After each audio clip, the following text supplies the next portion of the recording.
Soulevez les Bibles. Soulevez. Vous voyez, c'est ça qui fait honte à l'église. Pourquoi tu soulèves doucement? Parce que sa Bible, c'est son téléphone. Non, je n'ai pas dit téléphoner, j'ai dit soulevez la Bible. Même si c'est un téléphone, soulève. Bon, ceux qui ont les Bibles livres baissés, ceux qui ont les téléphones levés. Bon, à partir d'aujourd'hui, pour venir au culte, venez avec une Bible en papier.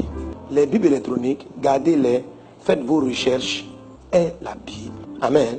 À partir du samedi, qu'on va faire la lecture, on va garder l'écran, mais on ne va pas lire sur l'écran. On va se lever, on va tourner les pages et on va lire ensemble.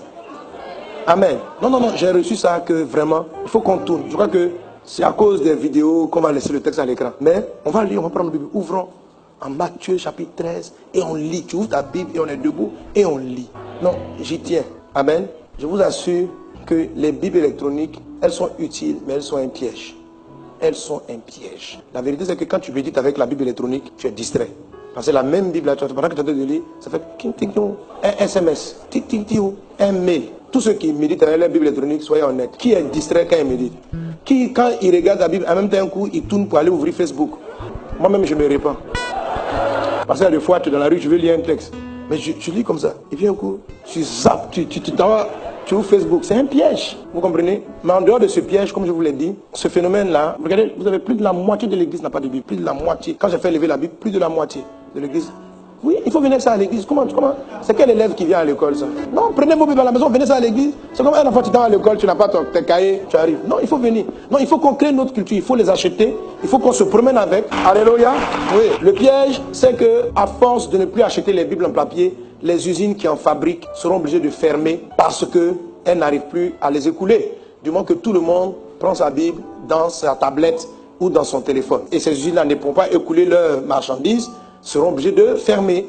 Et lorsqu'elles vont fermer, nous serons tous contraints. Tu vas aller à la boutique, je veux une Bible, on te dit il n'y en a plus, parce que plus personne n'en achète. Et alors nous tous, on va être avec nos Bibles électroniques. Oh, la Bible électronique, là, ce n'est pas dans un appareil à l'origine. Tu vas sur une plateforme, tu télécharges. Et dans quelques temps, les gens vont dire que la Bible est homophobe. C'est-à-dire que la Bible est contre les valeurs de liberté universelle, selon eux.